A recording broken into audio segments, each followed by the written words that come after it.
Erst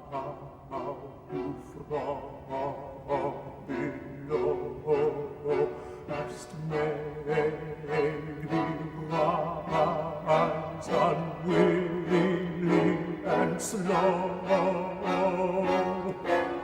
from bed. No, it doesn't. It's not a terrible movie, but I would definitely not say that it's good either. I just feel like this is an above average horror movie, and even though it definitely has some interesting ideas, in the end it doesn't deliver on the promises that it gives us. And I obviously don't think that this movie deserves a cult following. And the reason why I'm making this video is because I watched a couple videos praising this movie like a lot. So understandably I got really excited to watch it, and when I watched it, I was just incredibly disappointed. To be honest, I feel like people say that this movie deserves a cult following, not really because it's a good movie, but mainly because of all the troubles that this production had in order to release the movie.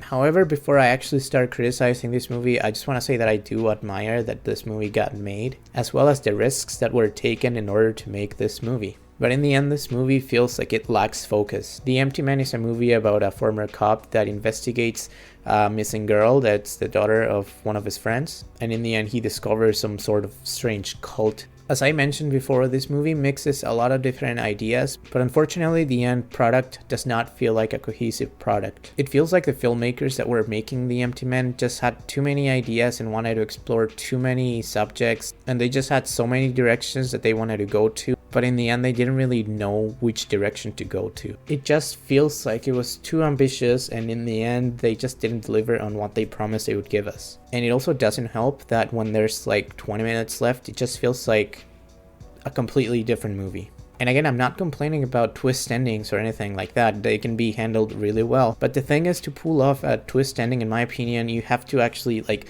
sprinkle around some clues that will actually make sense when you rewatch the movie and you already know the twist ending. And unfortunately, this movie does not do that at all. And I think this is a little bit of a spoiler.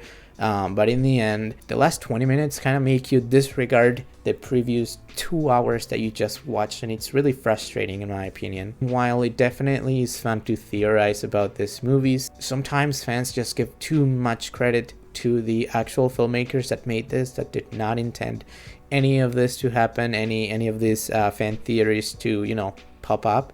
And in this case, unfortunately, I just feel like all of this unanswered questions and, you know, all of these plot points that serve as fuel to theorize about this movie and what it means, in my opinion, it's just a sign of bad writing, not actually a sign of the filmmakers trying to, you know, make the audience think and theorize and all that. But now, if you don't care about spoilers at all, or if you have already watched this movie, this is the actual spoiler section where I'm going to talk about the ending and, you know, many important plot points that I should not be talking about in the spoiler free section. So yeah, at the very end of the movie, in the last 20 minutes, it's revealed that the main character is not actually a real person, and that all of his backstory, everything that's been happening, is not real at all. He was sort of just conjured by the sect, and the explanation that they came up with is very silly, because apparently to create a whole new person out of thin air, you just need a couple crazy people from a sect to sit down, get together, and think really hard about a new person.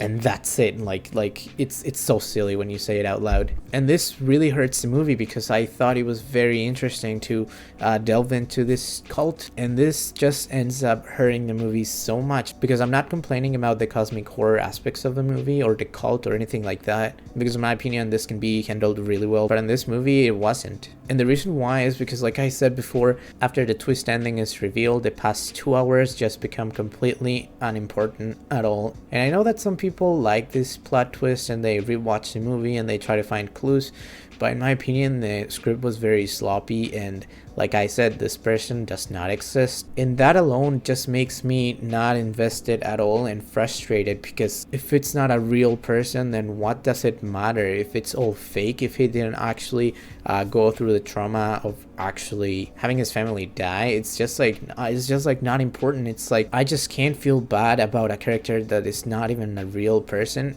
and whose backstory is not even real. Like, all of his struggles, all of his pain is non-existent. It's like none of it matters, and that's what really bothers me. If they had actually taken more care with the script and, you know, made the movie a little bit more ambiguous and make you wonder if it's actually real or not, I feel like that way this movie could have been improved greatly. If you go home after watching this movie and still think about whether or not this was all real, I feel like that's much more valuable than what we ended up with, which is a definitive answer. And like I said, a very frustrating answer, because you just spent 2 whole hours caring about this guy, caring about the girl that was missing, that apparently was never missing, that was one of the people from the cult, and it's just all for nothing. Nothing was real, it's just all fake. And like I said before, all of this happened to a fake person, which definitely makes me care even less about, you know, the whole movie and the whole story, because he's not a real person. And the story and the plot twist are not even the only bad thing from the script, because this movie follows that cliche of having all of the, you know, creepy people from the sect to just speak in a creepy way to the main character and to the audience, to be honest, just so that they can freak you out and, you know, just be creepy for the sake of being creepy. Like, nobody, even if you're in a sect, nobody's gonna speak like these characters. They're just like, I just can't take them seriously. I just can't. There's good acting, but when you act and you deliver some really cringy lines that are, you know, just trying to freak you out, it just doesn't work. And I guess I'm so frustrated with this movie because it definitely had some really cool ideas, and it was pretty well made for the most part, but the directing and cinematography definitely feel unfocused as well, because The Empty Man feels like a mix between a promising first film from a first-time filmmaker mixed with, to be honest, a soap opera. This movie was shot very well, but like I said before, even though there's many really well done shots and sequences, unfortunately every single scene has at least 1 or 2 of these really awkwardly framed shots, and they really stand out because, like I said before, they come up after really cool shots, and I feel like these bad shots would not stand out as much if the whole movie was mediocre or bad. But I do think that The Empty Man does deserve a little bit of praise, because it actually got made in 2021 when pretty much everything that sells a lot in Hollywood is based on an intellectual property, and The Empty Man... In all seriousness, even though I think that this movie is very messy, it's worth checking out, especially because I feel like the director of this movie is just gonna get better with time. So if you like horror, and if you don't care so much about a good script, maybe you will actually like this movie. So anyways, thank you for watching, please subscribe, and I will see you next time.